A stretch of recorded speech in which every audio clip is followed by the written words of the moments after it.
Hello everybody. I want to talk a little bit about the half-halt today and how you can get started with applying a half-halt in the walk, which is, a good starting point.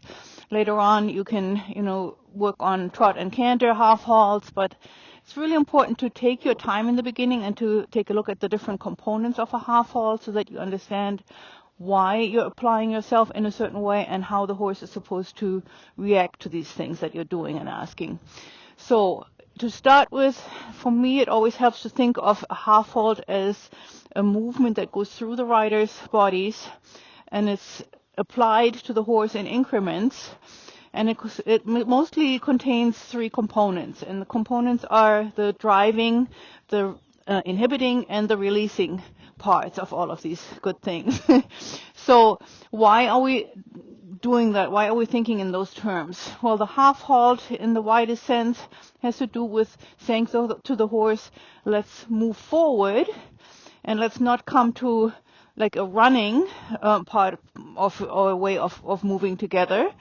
And so we're inhibiting the horse a little bit and saying to the horse, wait a minute, in the front part mostly.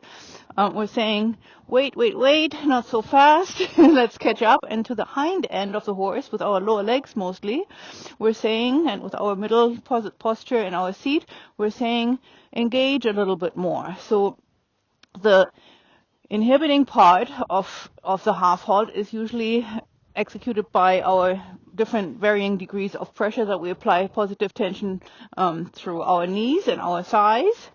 Also a little bit through incremental, tiny little vibrational aids with our hands that then translate into something that the horse can feel in their mouths. And then, of course, you have the releasing of all of these things. Once you have a response, even in the smallest little sense, then you release and relax everything a little bit. So you say to the horse, wait, come on from behind, though. And then here you go. This is good, right? So it's those three pieces that happen in fairly rapid succession, which is why it's always so hard to describe these things in real time. But I'm going to try and sort of break it down for you in the walk. So right now, Thana is walking really nicely with me here on the long rein, and I'm going to just start to pick up the reins here gradually, and just say to her, okay, let's have a nice little medium walk here, and we're going on a little bit of either a circle or a rectangle that you can create for yourself. And you can see, as I am picking up the reins, and as it is the case with most horses, the tempo sometimes becomes a little bit slower. The horse is reacting to the pressure that he or she feels in their mouths. So we have to start already to activate a little bit more with a little bit of a vibrational left-right lower leg. Middle posture stays in a nice swinging but positive tension mode. Both of our hands can, in the medium walk, give and take at the same time, or you can go into shoulder-to-shoulder mode, each shoulder moving the hand that goes forward in sync with the horse's shoulders.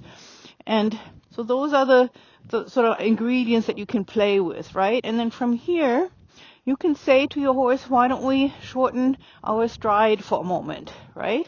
And I do that by applying a little bit more knee pressure. I'm going to do that right now, and you can see. And I stay in shoulder-to-shoulder mode for the moment here. Put my lower legs farther back, and you can see how Thana's head is coming up a little bit, right? Because I say to her, wait for me with my knee pressure. Lower legs say, come on up with your hind legs. And she does the best that she can right now to accommodate this request of mine, right?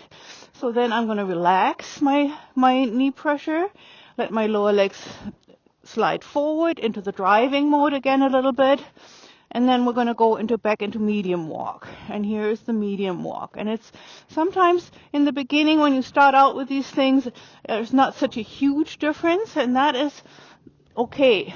Don't think you have to have drastic, almost a walk on the spot kind of feel.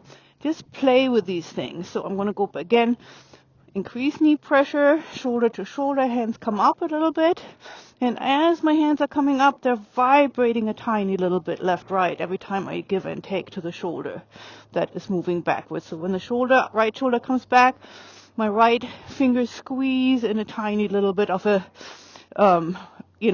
synchronized moment here, so that she understands, wait a minute, see, and we're almost coming here to a very tiny, small, little incremental walk. And my lower legs, the reason they're so far back is that that's where the slow down buttons are.